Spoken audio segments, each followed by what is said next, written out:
Panginoon, alam ko na sa pamamagitan lamang ng iyong lakas ay tunay kong mapapatawad ang mga nakasakit sa akin. Sinabi pa niya, Ama, patawarin mo ang mga nagpako sa Kanya sa krus. Tulungan mo rin akong magpatawad, dalangin ko. Mahal na Diyos, alam ko sa aking puso ng pagpapatawad ay isang pagpili na dapat kong gawin. Mangyaring tulungan akong gumawa ng tamang pagpili, tulungan akong piliin na hayaang bumaha ng kapatawaran ang aking kaluluwa upang hindi ako magtanim ng mga panloob na hinanakit at magsimulang maganap ang pagpapagaling ng aking kaluluwa. Hinihiling ko ito sa pangalan ni Jesus. Amen. Mahal na Ama sa langit, lumalapit ako sa iyo upang hilingin sa iyo na ibalik ang aking kaluluwa, ibalik ang aking espiritu at akayin ako sa tamang landas para sa hinaharap.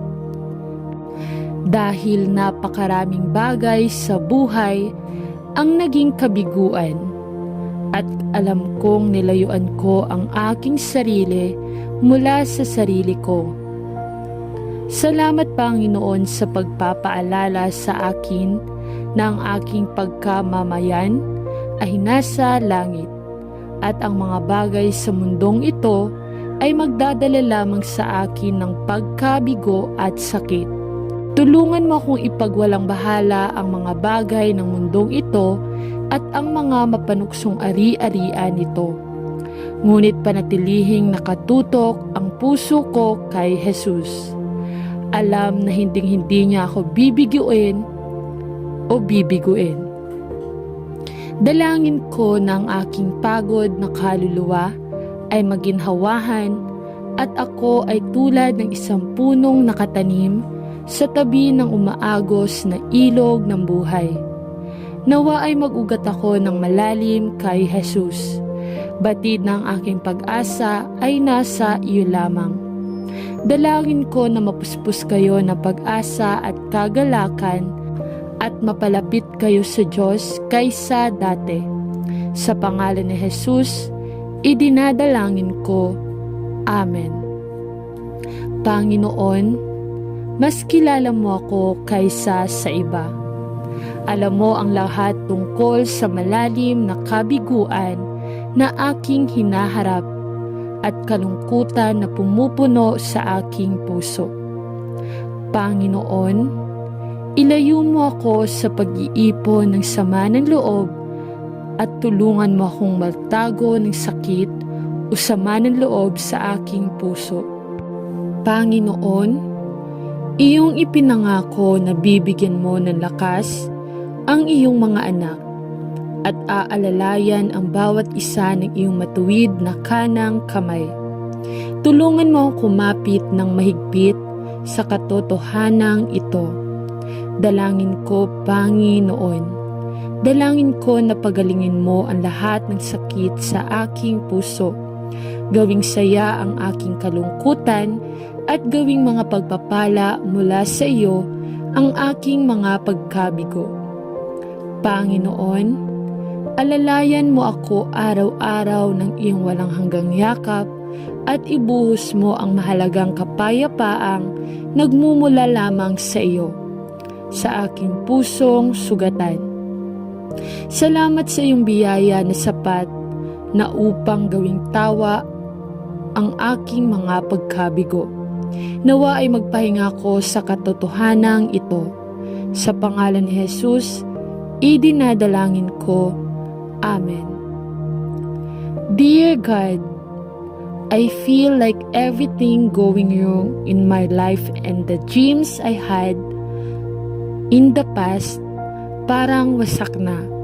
Ang mga tao ay nabigo sa akin, ang aking kalusugan ay tila humina, at ang buhay ay tila sunod-sunod na pagkabigo. Bigyan mo ako ng lakas. Dalangin ko na magpatuloy at tulungan akong kunin ang mga piraso ng aking buhay at sumulong sa iyong lakas. Hindi pinagsisisihan ang nakaraan, ngunit natututo mula dito. Panginoon, alam ko na ang iyong lakas at kapangyarihan ang nagpapanatili sa akin, kahit na hindi ko ito namalayan. Dahil nangako kang sasamahan mo ako sa bawat mahirap na sitwasyon. Maraming salamat at narito ka.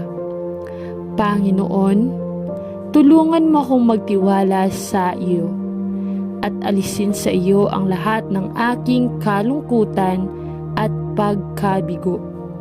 Tulungan mo akong buksan ang aking puso sa iyo tulad ng ginawa ng salmista, dahil alam kong pinakikinggan mo ang daing ng iyong mga anak at ikaw lamang ang aking tulong at lakas. Panginoon, alam ko sa aking puso na ikaw lamang ang kailangan ko.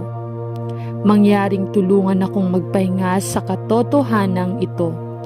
Salamat sa pangakong mananatili sa tabi ko at hindi matutulog. You have promised to preserve my goings out and my comings in, and every moment in between.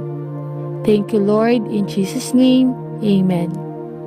Mapagmahal na Diyos, iniaalay ko sa iyo ang lahat ng dumaranas ng mga oras ng kawalan ng pag-asa at kawalan ng pag-asa. At dalangin ko na matugunan mo ang bawat isa sa kanilang mga tiyak na pangangailangan at malaman ni Jesus ang tanging sagot para sa lahat ng bagay sa buhay. Ipanalangin mo kami upang may pakilala mo ang iyong sarili sa isang bago at napaka-espesyal na paraan. Panginoon, naparito ka upang pagalingin ang mga bagbag na puso at palayain ang mga bihag ng kasalanan at ni Satanas.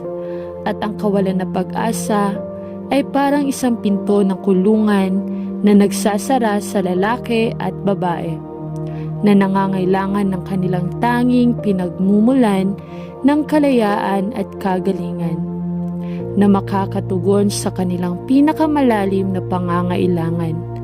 At para kaya't aming idinadalangin na putulin mo ang mga tanikala na gumagapos sa bawat desperado na tao ngayon. At kung sino ang nangangailangan ng pagpapalaya. Panginoon, ikaw ang pinagmumula ng lahat ng kaaliwan sa lahat ng nangangailangan. At ang iyong kapayapaan ang tanging pinagmumulan na nagpapalaya sa kanila mula sa pagkaalipin ng panloob na kaguluhan at malalim na kawalan ng pag-asa. Ilabas ang bawat tao sa kadiliman ng nakapaligid sa kanila at buksan ang mga mata ng kanilang kaluluwa sa isa na namatay para sa kanila sa krus at muling nabuhay, upang maihatid niya sila sa pinakamadilim na oras ng kanilang buhay. Sila ng ligtas. Ang mundong ito ay lalong nagiging masama sa liwanag ng buhay na ikaw lamang ang makapagbibigay. Ito ang aming hinihiling sa pangalan ni Jesus. Amen.